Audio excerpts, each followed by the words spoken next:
नमस्कार, बहुत बहुत स्वागत है आपका। आप देख रहे हैं एबी न्यूज़ में। आपका दोस्त जितेंद्र। प्रारंभ करेंगे आज के कार्यक्रम को, लेकिन पहले मुख्य समाचार। कांग्रेस गठबंधन पर सोमनाथ भारती ने अजय माकन को घेरा, राहुल और प्रियंका को भी सुनाई। ब्रिजभूषण कोई देश नहीं, विनेश फोगाट का सियासी अवतार, आरोपों पर किया पलटवार। प्रदेश में होगी भांग की खेती, विधानसभा में समिति की रिपोर्ट को मिली मंजूरी। अपनों के निशाने पर सीएम ममता, नाराज टीएमसी सांसद ने राज्यसभा से दिया इस्तीफा। यूक्रेन रूस जंग पर भारत बनेगा मध्यस्थ, रूस जाएंगे अजीत डोभाल, चीनी एनएसए भी रहेंगे मौजूद। शिमला में उपजा विवाद पूरे क्षेत्र में फैला, बाहर के आए लोगों के डॉक्यूमेंट हो रहे चेक, क्या सारे हिमाचल में होंगे चेक, लोगों का सवाल। चेहरे पर गम, आंखों पर काला चश्मा, इंदिरा की इस नम कर देने वाली तस्वीर की कहानी। 1 रुपया सैलरी लेंगे तहसीलदार हीरालाल गेजडा, राज्य की आर्थिक स्थिति को देखते हुए लिया फैसला। बक्सर जिले में हादसे का शिकार हुई मगध एक्सप्रेस देखते ही देखते 2 हिस्से में बंट गई। रिंकू सिंह के धुरंधर ने 16 गेंदों पर जड़ दिए 90 रन, छक्कों चौकों की हुई बौछार। अब समाचार विस्तार से। हरियाणा में कांग्रेस के साथ गठबंधन के लिए चल रहे प्रयास के बीच आम आदमी पार्टी विधायक ने पिछले लोकसभा चुनाव को लेकर कांग्रेस से गठबंधन की प्रभावशीलता को मूल्यांकन करने का मुद्दा उठाया है। पार्टी के वरिष्ठ नेता और मालवीय नगर के विधायक सोमनाथ भारती ने पार्टी के इस फैसले पर एक बार फिर विचार करने को कहा है। भारती ने एक्स पर एक लंबे पोस्ट में कहा कि मेरी पार्टी राष्ट्रीय संयोजक अरविंद केजरीवाल ने दिल्ली में कांग्रेस के तीनों उम्मीदवारों के लिए रोड शो किया। वरिष्ठ नेताओं और कैबिनेट मंत्रियों ने तीनों कांग्रेस उम्मीदवारों के लिए प्रचार किया, लेकिन आम आदमी पार्टी के उम्मीदवारों, खासकर मुझे दिल्ली कांग्रेस के और स्थानीय नेताओं ने बिल्कुल भी समर्थन नहीं दिया। दिल्ली कांग्रेस के प्रमुख सरदार अरविंदर सिंह लवली सहित कई कांग्रेसी नेताओं के साथ चुनाव प्रचार के बीच कांग्रेस छोड़कर भाजपा में शामिल हो गए। भाजपा के वरिष्ठ नेता अजय माकन ने मिलने तक का समय नहीं दिया। अगली खबर। कांग्रेस में शामिल होने के बाद हरियाणा के जुलाना सीट से टिकट हासिल करने वाली पहलवान विनेश फोगाट का सियासी अवतार देखने को मिला है। अपने ससुराल में चुनाव प्रचार को शुरू करने के दौरान विनेश फोगाट ने कुश्ती महासंघ के पूर्व अध्यक्ष ब्रिजभूषण शरण सिंह के आरोपों पर पलटवार किया। कांग्रेस की महिला पहलवानों को उकसाकर यौन शोषण के आरोप लगवाने और उनको धरने पर बिठाने के आरोपों पर विनेश फोगाट ने पूर्व सांसद ब्रिजभूषण को जवाब दिया है। विनेश ने कहा कि हमें जंतर मंतर पर बीजेपी के लोगों ने बिठाया था। उन्होंने पहली बार जंतर मंतर पर प्रदर्शन करने के लिए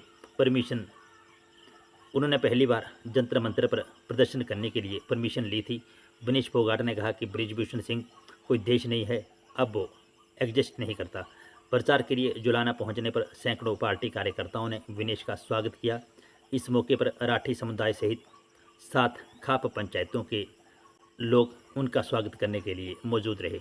विनेश फोगाट के रोड शो में खेल मंत्री विनेश फोगाट के जय नारे लगे। लोगों ने कहा कि हमें विधायक नहीं, खेल मंत्री चुनना है। अगली खबर। हिमाचल प्रदेश में जल्द भांग की खेती पैदा होने की संभावना है। हिमाचल प्रदेश विधानसभा मानसून सत्र चल रहा है। इस दौरान राजस्व मंत्री जगत सिंह नेगी ने सदन में प्रदेश में भांग के औषधीय और इंडस्ट्रियल इस्तेमाल को मंजूरी से जुड़ी रिपोर्ट सिफारिशों की पेश की। बता दें, राज्य सरकार ने प्रदेश में भांग की खेती को वैध करने के संबंध में 26 अप्रैल 2023 को एक 10 सदस्यीय कमेटी का गठन किया था। नियंत्रित वातावरण में औद्योगिक, वैज्ञानिक और औषधीय प्रयोजनों के लिए भांग की खेती को वैध बनाने के संबंधित मुद्दों की सिफारिशों को देने के लिए 10 सदस्यीय समिति ने रिपोर्ट पेश की। नेगी की अध्यक्षता वाली 10 सदस्यों की कमेटी ने भांग की खेती को वैध करने के लिए कई महत्वपूर्ण सिफारिशें की। दावा किया गया है कि आने वाले समय में भांग की खेती को वैध करने से प्रदेश में आय की वृद्धि होगी। 10 सदस्यों की कमेटी की ओर से तैयार की गई रिपोर्ट 19 सितंबर 2023 को सदन के समक्ष प्रस्तुत की गई थी और अब इसे मंजूरी मिल गई है। अगली खबर। कोलकाता के आरजीकर मेडिकल कॉलेज और अस्पताल में हुए बलात्कार एवं हत्या के मामले में अब सीएम ममता की पार्टी में ही असंतोष देखा जा रहा है। पार्टी में विरोध के स्वर उठने लगे हैं। अब और कोई नहीं, राज्यसभा के सदस्य जवाहर सरकार ने इस्तीफा दे दिया है। महिला डॉक्टर के साथ हुई दरिंदगी के विरोध में तृणमूल कांग्रेस के राज्यसभा के सदस्य जवाहर सरकार ने रविवार को इस्तीफा दे दिया। उन्होंने मुख्यमंत्री को पत्र लिखकर कहा कि मैंने अपना पद छोड़ने का फैसला लिया है। जवाहर सरकार ने ममता बनर्जी को लिखे पत्र में कहा कि उन्हें उम्मीद है कि आरजीकर अस्पताल में हुई दरिंदगी को लेकर अब वह तुरंत कोई सख्त कदम उठाएंगी। वह पुरानी ममता की तरह इस पर कार्रवाई करेंगी, लेकिन उन्होंने तुरंत कोई ठोस कदम नहीं उठाया। कदम उठाया भी है तो बहुत देर हो चुकी है। अगली खबर, रूस के राष्ट्रपति व्लादिमीर पुतिन ने हाल ही में यूक्रेन के साथ शांति वार्ता को लेकर कहा था कि इसके लिए चीन, भारत और ब्राज़ील मध्यस्थ की भूमिका निभा सकते हैं। पुतिन के बाद इटली की प्रधानमंत्री जॉर्जिया ने भी कहा था कि भारत यूक्रेन युद्ध को खत्म कराने में महत्वपूर्ण भूमिका निभा सकता है। इसी बीच खबर सामने आई है कि राष्ट्रीय सुरक्षा सलाहकार अजीत डोभाल अगले सप्ताह रूस का दौरा करेंगे, जहां वे अक्टूबर में होने वाले शिखर सम्मेलन में पहले BRICS NSA बैठक में भाग लेंगे। इस यात्रा के दौरान उनकी चीनी समकक्ष के साथ एक अलग मीटिंग होने की संभावना है। बता दें कि प्रधानमंत्री नरेंद्र मोदी ने राष्ट्रपति पुतिन के साथ हुई फोन पर वार्ता के दौरान यह चर्चा की कि पीएम अपनी यात्रा में शांति से संबंधित विचारों पर चर्चा करने के लिए अपने NSA को रूस भेजेंगे। जानकारी के अनुसार इस यात्रा के दौरान डोभाल अपने रूसी समकक्ष और अन्य सदस्य देशों के प्रतिनिधियों के साथ मुलाकात करेंगे। अगली खबर, हिमाचल की राजधानी शिमला में संजौली का मस्जिद विवाद आज पूरे शहर और देश में फैल चुका है। अब जगह जगह इसकी चर्चाएं हो रही हैं। वहीं लोगों में आक्रोश बढ़ गया है। लोगों ने बाहरी राज्यों से आए लोगों के सर्टिफिकेट चेक करना शुरू कर दिए हैं। इसी कड़ी में शिमला के घनहट्टी में एक वीडियो तेज़ी से वायरल हो रहा है, जिसमें बात कर रहे लोगों के अनुसार 3 बाहरी व्यक्तियों की जन्मतिथि एक जैसी होने पर बवाल हो रहा है। बता दें कि बीते रविवार शिमला के संजौली में मस्जिद को लेकर बवाल मच गया, जिसके बाद शांति प्रिय प्रदेश में समुदाय विशेष के बाहरी लोगों के खिलाफ स्थानीय लोगों ने आक्रोश फैल गया। शिमला के मल्याणा में स्थानीय युवक के साथ हुई मारपीट के बाद पूरा मामला गरमाया है। संजौली में बनी मस्जिद पर अवैध निर्माण के आरोप लगाए जा रहे हैं। उसको गिराने की मांग पर हिंदू संगठन डटे हुए हैं। हालांकि मामला नगर निगम के रेवेन्यू कोर्ट में चला हुआ है। अगली सुनवाई 5 अक्टूबर को है। अगली खबर, इंदिरा गांधी के चेहरे पर गम था, आंखों पर काला चश्मा और सिर शॉल से ढका हुआ था। बगल में उनकी बुआ विजयलक्ष्मी पंडित बैठी थी। दिन था 28 मई 1964। पंडित जवाहरलाल नेहरू के अंतिम संस्कार में इंदिरा गांधी के चेहरे पर कुछ यही भाव थे।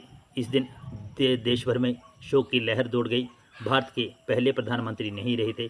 जवाहरलाल नेहरू की 27 मई 1964 को हृदय गति रुकने से मृत्यु हुई थी।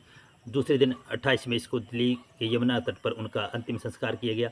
नेहरू की अंतिम यात्रा में हजारों लोग शामिल हुए थे। वहीं विजयलक्ष्मी पंडित इस यात्रा में एक ओपन कार में बैठी नजर आई थी, जो कि इंदिरा गांधी के साथ खड़ी थी। वहीं गाड़ी के पीछे पीछे कई लोग चल रहे थे। इंदिरा गांधी पंडित नेहरू के देहांत के लगभग 1.5 साल बाद देश की प्रधानमंत्री बनी। इसके बाद भारत की राजनीति में काफ़ी उथल पुथल हुई। भारत के इतिहास में इमरजेंसी को लेकर इंदिरा गांधी की हमेशा आलोचना की जाती है। इसी घटना पर कंगना रनौत ने एक फिल्म इमरजेंसी बनाई है और यह दृश्य कंगना रनौत की आगामी फिल्म इमरजेंसी में देखने को मिलेगा, जिसकी कहानी आपातकाल के इर्द गिर्द बुनी गई है। अगली खबर, सरकार ने सेवानिवृत्ति के बाद हीरालाल धेजटा को दोबारा राजस्व विभाग तहसीलदार पद पर पुनर्नियुक्ति दी है। इसके बाद अब HR चेष्टा 1 रुपये मासिक वेतन पर कार्य करेंगे। राज्य की आर्थिक स्थिति को देखते हुए उन्होंने वेतन के रूप में केवल 1 रुपया लेने का फैसला किया है। उन्होंने मिसाल पेश करते हुए इस बाबत शनिवार को उपायुक्त शिमला के माध्यम से अतिरिक्त मुख्य सचिव को पत्र सौंपा। उल्लेखनीय है कि 36 वर्ष के सेवाकाल के बाद 31 अगस्त को HL झेजटा की सेवानिवृत्ति हो गई थी। सरकार ने उन्हें दोबारा रिकवरी शिमला में 6 महीने की अवधि के लिए तहसीलदार पद पर नियुक्त किया है। झेटा ने कहा कि राज्य सरकार की पुनर्नियुक्ति अवधि के दौरान लोगों की सेवा करने का मौका दिया है, जिसके लिए उन्होंने सरकार का आभार जताया है। अगली खबर, नई दिल्ली से पटना होते हुए इस्लामपुर तक जाने वाली 20802 down Magadh express Danapur rail मंडल के डुमरोग रेलवे स्टेशन के चलते करीब 8 मिनट बाद 2 हिस्सों में बट गई। यह घटना बक्सर आरा रेलखंड के टूटीगंज और रघुनाथपुर रेलवे स्टेशनों के बीच हुआ। टूटीगंज रेलवे स्टेशन चलने से करीब 1 मिनट बाद ही यह घटना हुई। करीब 200 मीटर के फासले पर यह ट्रेन 2 हिस्सों में अलग अलग हो गई। गेट संख्या 61 के पास हुई। इस घटना में किसी भी यात्री को नुकसान नहीं हुआ है। इस घटना के बाद स्लीपर श्रेणी KS6 से लेकर S1 के अलावा 2 जनरल और 1 SLRD कोच पीछे टूट गया, जबकि अन्य कोच को लेकर इंजन आगे बढ़ गया। अगली खबर, उत्तर प्रदेश T20 लीग का 27वां मुकाबला 7 दिसंबर को मेरठ मावेरिक्स और गोरखपुर लायंस के बीच हुआ। इस मुकाबले में मेरठ की तरफ से शिकस्त कर रहे 19 वर्षीय बल्लेबाज स्वास्तिक चिकारा का बल्ला जमकर चला। उन्होंने अपनी टीम के लिए पारी का आगाज़ करते हुए 68 गेंदों का सामना किया और इसी बीच 167.65 की स्ट्राइक रेट से नाबाद 114 रन कूट डाले। मैच के दौरान उन्होंने 3 चौके और 13 छक्के जड़ दिए।